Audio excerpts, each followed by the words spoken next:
नमस्कार। आँखीझ्यालमा तपाईलाई स्वागत छ। आज हामी नवीकरणीय ऊर्जा तथा संरक्षण र विकासका कुरा गर्नेछौँ। घर घरमा ऊर्जाको आवश्यकता छ। यस्तै व्यावसायिक र उत्पादनमूलक क्षेत्रमा पनि ऊर्जाको आवश्यकता छ। तर यसको आवश्यकता र अहिलेको अवस्था बीच भने ठूलो खाडल छ। हालै भएको एक अनुसन्धानले यस्तै देखाएको छ। एक रिपोर्ट।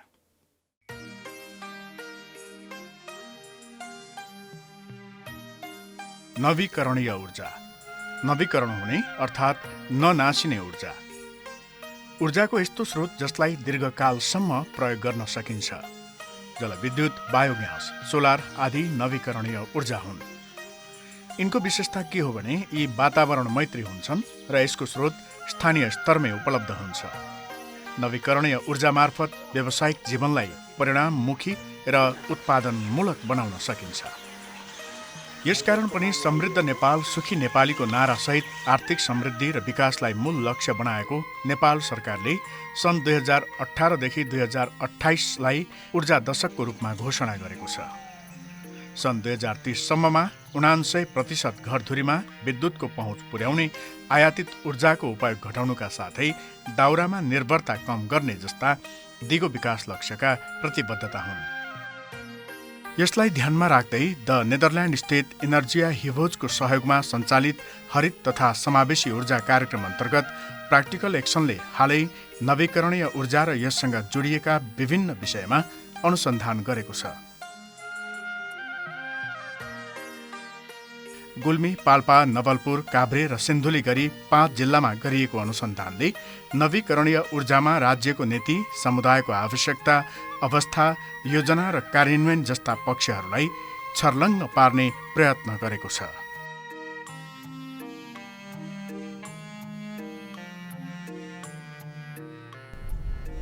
नेपालको 66% जनसङ्ख्या प्रत्यक्ष रूपमा कृषि कर्ममा संलग्न छ। यसबाट नेपालको कुल गृहस्थ उत्पादनमा 1/3 योगदान पुग्छ। तर यहाँका करिब 46 लाख जनसङ्ख्या खाद्य सुरक्षाको पहुँचभन्दा बाहिर छ। यसले नवीकरणीय ऊर्जाको प्रयोग र व्यावसायिक खेती गरी उत्पादन प्रणालीमा परिवर्तनको आवश्यकता देखाएको छ। 5 जिल्लामा गरिएको अनुसन्धानले 1.473 मिलियन हेक्टर मध्ये 33% धान खेतीमा वर्षभरि सिँचाइ सुविधा देखाएको छ। 9.2% भने डिजेल पम्पबाट सिँचाइ हुँदै आएको छ। लिफ्ट सिँचाइ प्रविधिको प्रयोग आवश्यकता र अवस्था बीचको खाडल पूर्ण उचित हुने देखिएको छ। किसानहरूले अदुवाको उत्पादन लिइसकेपछि यसलाई सफा र सुक्खा बनाउन शास्ति भोगिरहेका छन्। सफा गर्न निकै समय लाग्ने र सुक्खा बनाउन दाउराको प्रयोग गरेको पाइयो। सफा गर्न स्वचालित मेसिन र सुक्खा गर्न सोलर मेसिनको प्रयोग यसको समाधान हुने देखियो। उच्च गुणस्तरको उत्पादन, लागतमा कमी र श्रम र समयको बचत यसका फाइदा हुन्। सफाई मेसिनको प्रयोगले 42.3% श्रम र 46.7% समयको बचत हुने र यसबाट राम्रो मूल्य समेत प्राप्त हुने देखिएको छ। प्रविधिको प्रयोग र व्यावसायिक खेती मार्फत 5 वर्षभित्र कृषि उत्पादनलाई दोब्बर बनाउने सरकारको नीति, कृषि प्रविधि तथा सामग्री खरिदका लागि आर्थिक सहयोग, प्राथमिकताका आधारमा कृषि ऋण आदि जस्ता नीति व्यावसायिक कृषिका लागि अनुकूल रहेको ठहर गरिएको छ। तर कृषि सामग्रीको गुणस्तर, एकीकृत र समावेशी ऊर्जा योजना, ऋण तथा अनुदानमा सहज पहुँच, कृषि योजना र त्यसको कार्यान्वयनमा स्थानीय तहको क्षमता विकास र एकीकृत कृषि सेवा अहिलेको आवश्यकता हो। जुन अब उपकरणहरू बिग्रिँदाखेरि त्यहाँनिर जसले मर्मत समार गरिदिनु पर्ने हो, त्यो किसिमको जनशक्ति तल लोकल लेभलमा उपलब्ध नहुँदाखेरि उहाँहरूले इन्डियाको मार्केटमा डिपेन्डेन्ट हुनुपर्ने र त्यहाँबाट मानिस बोलाएर पैसा तिर्दाखेरि चाहिँ उहाँहरूलाई धेरै महँगो पर्न गएको कारणले गर्दाखेरि कतिपय यो हामी कृषिसँग सम्बन्धित इन्टरप्राइजहरूमा जुन उपकरण ल्याइसक्नु भएको छ त्यो पनि 1 वर्षपछि 1.5 वर्षपछि बिग्रनको कारणले गर्दाखेरि त्यतिकै थन्काएर राख्नु भएको र त्यसको प्रयोग नगर्नु भएको अवस्थाहरू पनि हामीले भेट्यौँ। र सँगसँगै हामीले अब विद्युत पहुँच भएकै ठाउँमा गएर अझै हेर्दाखेरि के देखियो भने सिँचाइ गर्नको लागि उहाँहरू एकदमै उत्सुक होइन, उहाँको प्राथमिकतामा परेको। तर सिँचाइ मिटर लिनको लागि उहाँहरूलाई एकदमै झन्झटिलो र त्यो एक किसिमको हडलको रूपमा चाहिँ उहाँहरूले एक्सपिरियन्स गरिराख्नु भएको पनि हामीले पायौँ।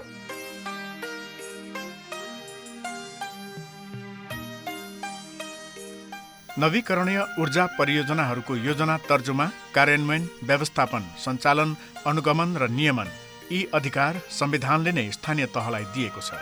तसर्थ स्थानीय सरकार, गाउँपालिका, नगरपालिकाहरूले समुदाय स्तरमा समावेशी ऊर्जाको पहुँच पुर्याउन र नेपाल सरकारको प्रतिबद्धता र त्यस अनुरूपको लक्ष्य प्राप्त गर्न योगदान गर्न सक्छन्। प्र्याक्टिकल एक्सनले गरेको अनुसन्धानले देखाए अनुसार राष्ट्रिय प्रसारण लाइन मार्फत विद्युतमा पहुँच पुर्याउने, सडक, बत्ती जस्ता कुरा पालिकाहरूको योजनामा परेको छ। स्वच्छ चुलो ऊर्जाको उत्पादनमूलक प्रयोग भने न्यून प्राथमिकतामा परेको देखियो र पालिकाहरूले 1% भन्दा कम बजेट ऊर्जाको लागि बाँडफाँड गरेको पाइयो।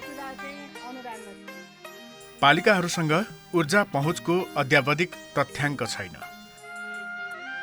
धेरैजनालाई ऊर्जा सम्बन्धी अनुदान, प्रविधिको उपलब्धता, मूल्य, ऊर्जाको उत्पादनमूलक प्रयोगबारे जानकारी छैन। पालिकाहरूमा लैङ्गिक समानता र सामाजिक समावेशीकरण सम्बन्धी विभिन्न कार्यक्रम रहेका छन्।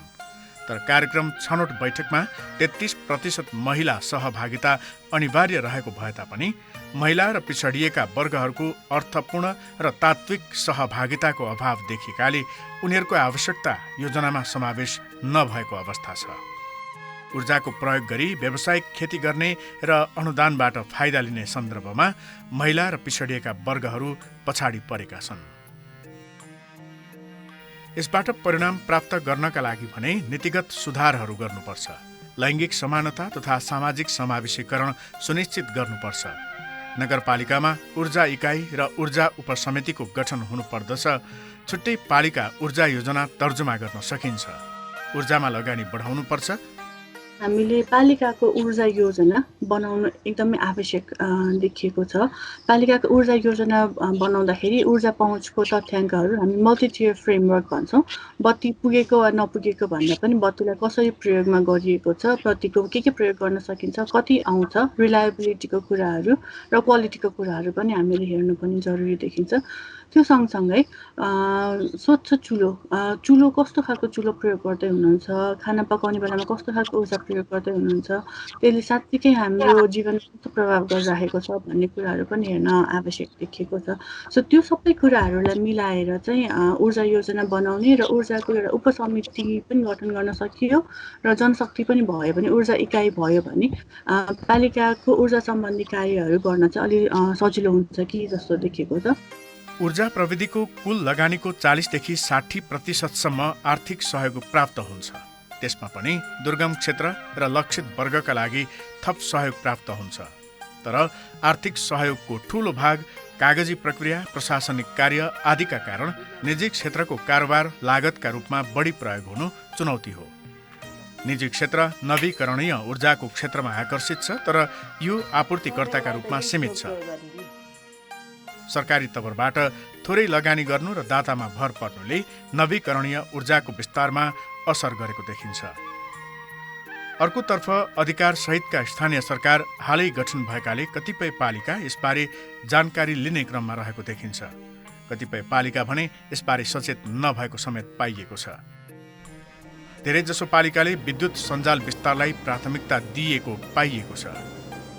नवीकरणीय ऊर्जामा अनुदानको दर प्रत्येक घरको लागि बढाउने होइन कि टोटल तपाईँको त्यहाँ लगानी चाहिँ बढाउनु पर्छ। टोटल लगानी पुगेको छैन। त्यो टोटल लगानी पुग्नको लागि अनुदान त छँदैछ।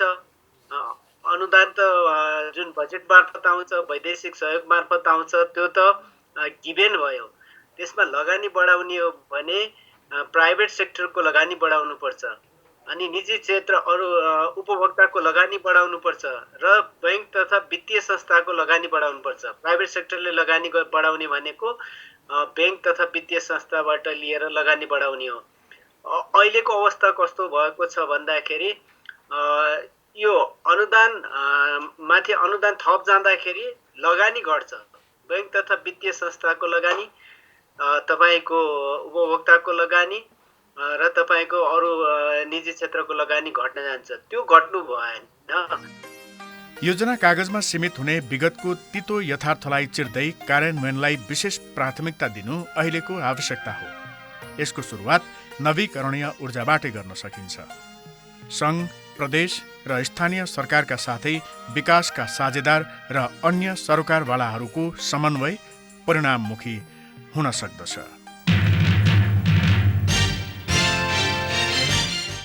विकास र संरक्षणबारे विश्वमा ठूला बहस भइरहेका छन्। कतिले यसलाई विपरीत अवधारणाका रूपमा बुझेका छन् भने कतिले पूरक। जे भए पनि नेपालको आवश्यकता भनेको संरक्षण सहितको विकासको हो। केही समय अघि विज्ञ तथा सरकारवालाहरूले अहिलेको अवस्थालाई मध्यनजर गर्दै वेबिनार मार्फत यस विषयमा छलफल गरे।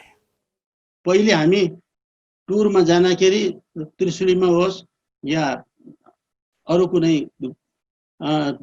मेची, कोशी, महाकाली जहाँ जाँदाखेरि पनि खोला छेउमा मानिसहरूको भिड देख्यो भने माछा मारिरहेका हुन्थे।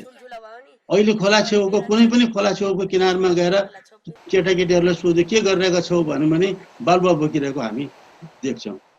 अब यो एउटा ठुलो परिवर्तन भयो। अब त्यो बालुवा बोक्ने ती हाम्रा भाइ बहिनीहरूलाई भोलि माछा मार्ने, माछा पाल्ने, पर्यटनहरूलाई घुमाउने र कृषि खेतीमा काम गरेर यो बालुवा बोक्ने कामबाट तिनीहरूलाई मुक्ति दिन के गर्न सकिन्छ भन्ने सोच्नु पर्ला कि। वनस्पतिविद डाक्टर तीर्थबहादुर श्रेष्ठको यो भनाइले जलवायु परिवर्तन र मानवीय व्यवहारले प्राकृतिक स्रोतमाथि परेको असरलाई चित्रण गर्छ। तराई भूपरिधि र चितवन अन्नपूर्ण संरक्षण क्षेत्रमा जैविक विविधता संरक्षणका सवाल र दिगो विकास सम्बन्धी कार्यशाला गोष्ठीमा यस्ता विविध विषयमा गएको आइतबार छलफल गरियो। WWF हरियो वन कार्यक्रमको सहयोगमा नेपाल वातावरण पत्रकार समूहले अनलाइन कार्यशाला गोष्ठीको आयोजना गरेको थियो। जैविक विविधता र दिगो विकास सम्बन्धी तथ्यमा आधारित सञ्चार पैरवी गर्ने उद्देश्यले कार्यक्रमको आयोजना गरिएको हो। 3 र 4 एरियामा विशेष गरी क्लाइमेट चेन्ज, बायोडाइभर्सिटी र सस्टेनेबल डेभलपमेन्टको इस्युजहरूमा अलिकति फोकस गरेर रिपोर्टिङ गर्ने, स्टोरिजहरू डेभलप गर्ने भन्ने आइडिया हो। र त्यसमा चाहिँ अब यहाँहरू विज्ञहरू आज हुनुहुन्छ। हामी यो स्कोपिङ वर्कसपको होल आइडिया नै के भन्दाखेरि त्यो इस्युजहरू यसो अलिकति हेरौँ र इस्युजहरू ग्यादर गरौँ भन्ने हो। कार्यक्रममा तराई भूपरिधि र चितवन अन्नपूर्ण संरक्षण क्षेत्रका विषयमा 2वटा छुट्टा-छुट्टै कार्यपत्र प्रस्तुत गरिएका थिए। ताल क्षेत्रको तर्फबाट प्राकृतिक स्रोत व्यवस्थापन विज्ञ सन्तोषमणि नेपालले कार्यपत्र प्रस्तुत गरे। त्यसैगरी चितवन अन्नपूर्ण संरक्षण क्षेत्रमा देखिएका चुनौती, अवसर र असल अभ्यासको विषयमा विपद जोखिम व्यवस्थापन विज्ञ डाक्टर विजय कुमार सिंहले कार्यपत्र प्रस्तुत गरेका थिए। जब बायोडाइभर्सिटी एरियाबाट चाहिँ सडकहरू जान्छ, यातायातका साधनहरू जान्छ, त्यस बिचमा कन्फ्लिक्ट आउँछ, यो चाहिँ वाइल्ड लाइफको डेथहरू हुन्छ। यो पनि एउटा एरिया हो जो चाहिँ मैले 2 नम्बरमा राखेको छु। र यो एरिया पनि हामीहरू हेर्नुपर्ने छ। मिडियाले हेर्दाखेरि 5 किलोमिटर माथि चिसापानीको पुलभन्दा 5 किलोमिटर माथि 329 मिटरको हाइड्याम राख्दैछौँ। त्यो हाइड्याम राख्ने बित्तिकै के हुन्छ भने टोटल वर्षभरिको एभ्री ड्रप त्यो वाटरसेडमा पर्नलाई चाहिँ रोकिन्छ। रोकिसकेपछि एउटा पोइन्टबाट मात्रै जाने गरी रेगुलेट गरिन्छ। 10% to 20% मात्रै रेगुलेट गरिन्छ। त्यो हुने बित्तिकै एक किसिमको चाहिँ सबै एरियाहरूमा अब फ्लड प्लेन हुँदैन र नहुने बित्तिकै 100 स्क्वायर किलोमिटरको एरियामा जुन अघि जनावरहरू देखिएको थियो, बाघ, गैँडा, हात्ती देखिन्थ्यो र अरू पनि देखिन्थ्यो, even for that matter dolphin पनि, त्यसको चाहिँ एउटा ठुलो हुनसक्छ। र एउटा के भनेदेखि होल इकोसिस्टम पनि भोलि ग्रासल्यान्ड फ्लड प्लेन नभएपछि भोलि ड्राई साल फरेस्ट आउन सक्ने सम्भावना हुन्छ। वातावरणीय रूपमा चाहिँ केही असल अभ्यासहरू के चाहिँ भएको छ भन्ने कुराहरूमा चाहिन्छ।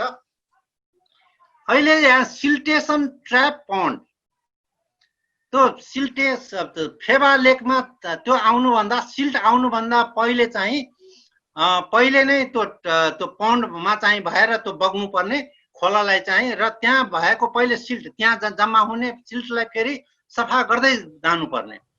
यद्यपि यो चाहिँ काम अहिले गण्डकी प्रदेश र पोखरा नगरपालिकाले चाहिँ यो गरिरहेको छ, तर यसको स्टार्ट चाहिँ अध्ययन चाहिँ सबभन्दा पहिले हरियो वनले गरिदियो र कन्सेप्ट ल्यायो, टेक्निकल सपोर्टहरू पनि उहाँहरूले त्यो दिइराख्नु भएको छ हरियो वनले। अहिले फाइनेन्सियल रूपमा चाहिँ नगरपालिका र यसबाट चाहिँ पोखरा महानगरपालिका र गण्डकी प्रदेशले यो चाहिँ बनाउने काम 6वटा चाहिँ यसरी त्यो बनाइराख्ने सुरु गरेको छ अहिले ठेक्का मार्फत। कार्यपत्र प्रस्तुतिका क्रममा ताल र चाल क्षेत्रमा मानव वन्यजन्तु द्वन्द्व बढेको, वातावरण मैत्री भौतिक संरचनाको अभाव, वन अतिक्रमण, वन्यजन्तुको चोरी निकासी, जलवायु परिवर्तनको असर, ताल र ड्याम क्षेत्र पुरिँदै गएको लगायतका सवालहरू पहिचान गरियो। यस्तै जैविक विविधतामा आधारित पर्यापर्यटनको सुरुवात, जलवायु परिवर्तन अनुकूलनका गतिविधि सञ्चालन हुनु, जलाधार क्षेत्र व्यवस्थापन लगायतका असल अभ्यासको बारेमा पनि चर्चा गरिएको थियो। एक्वाटिक क्रिएचरहरू छ, त्यो ड्याम अथवा ड्याम बनाउँदाखेरि चाहे हाइड्रो ड्याम होस् चाहे इरिगेसनको लागि होस्, त्यसमा चाहिँ यो समस्या देखिएको छ। वाइल्ड लाइफ एक्वाटिक एनिमलहरूको मुभमेन्टको लागि 10% पानी छोड्नु पर्ने, तर सुक्खा महिनामा त 10% चाहिँ पनि छोडेको चाहिँ फिल्डमा हामी भ्रमण गर्दाखेरि देखिएन, विभिन्न ठाउँमा हेर्न सकिन्छ। अब सिल्टेसन अहिले पनि म भन्छु कि सबभन्दा 1 नम्बरको प्रब्लम हो, किनभने यसले चाहिँ नेपालको इकोनोमीलाई चाहिँ खास गरी जस्तो फेवा लेककै कुरो हो, इलेक्ट्रिक हाइड्रो ड्यामकै कुरो हो, त्यो ठुलो समस्या छ। अर्को चाहिँ हेफेजाड रोड कन्स्ट्रक्सन छ, यसबाट पनि सिल्टेसन चाहिँ यति धेरै आउँछ, यति आइरहेको छ कि सिल्टेसनले चाहिँ यो धेरै लेकहरू र अथवा त्यस्ता ड्यामहरूलाई समस्या पारिरहेको छ। कोरोना भाइरसको संक्रमणका कारण पछिल्लो समय इन्टरनेटका माध्यमद्वारा यस्ता गोष्ठीहरू सञ्चालन हुने गरेका छन्। यस गोष्ठीका सहभागीले पनि दिगो विकास र जैविक विविधता संरक्षणका सवालमा सबै निकायले ध्यान दिनुपर्नेमा जोड दिए। डेभलपमेन्ट भने चाहिँ एउटा सिमेन्टका स्ट्रक्चर बनाएर अथवा कुनै इन्फ्रास्ट्रक्चरले दिने कुरा मात्रै हो भन्ने खालको बुझाइ छ। त्यो बुझाइलाई पनि चिर्न चाहिँ आवश्यक छ होला। ठुला घरानका मान्छेले कति खाएका छन् भन्ने कुरा अध्ययन गरेर आइदिएन भने त एउटा गरिबले चाहिँ एउटा सानो चरा पोलेर खाएको हाम्रो रिपोर्टले अध्ययनले देखाउँछ। सारा मृग त त्यहाँको त खाने ठाउँ त अर्कै छ नि। त्यो खालको इन्भेस्टिगेसन चाहिँ हजुरहरूबाट हुनुपर्छ कि भन्ने मलाई लाग्छ। जुन क्षेत्रको कुरा गरे तापनि हाम्रो सबभन्दा सेन्सिटिभ एरिया भनेको चुरे क्षेत्र हो। अब चुरेको इकोसिस्टम भारतको पनि नेपालको पनि एउटा सुरक्षा कवचै हो। त्यसकारण चुरेको हामीले लाई अलिकति विशेष फोकस गरेर चुरेलाई संरक्षण गर्ने काममा हामीले उपलब्ध गरेका, हामीले हासिल गरेका सफलताका कथाहरू अलि बुन्न सक्यौँ भने यो ज्यादै नै उपयोग हुन्छ भन्ने मलाई लाग्छ। नेपाल जलवायु परिवर्तन र विपदजन्य प्रकोपबाट उच्च जोखिमयुक्त देश हो। यस्ता जोखिमबाट हुने क्षतिको न्यूनीकरण जैविक विविधताको संरक्षण र दिगो विकासबाट मात्र सम्भव छ। त्यसैले यस्ता बहस र छलफलमा उठेका सवाललाई व्यवहारतः कार्यान्वयनका लागि कन्जुस्याइ गर्नु हुँदैन।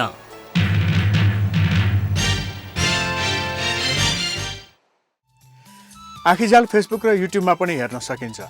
आकाहाकीअनलाइन.com मार्फत आँखीझ्याल हेरी यसै मार्फत सुझाव तथा प्रतिक्रिया पठाउन सकिन्छ।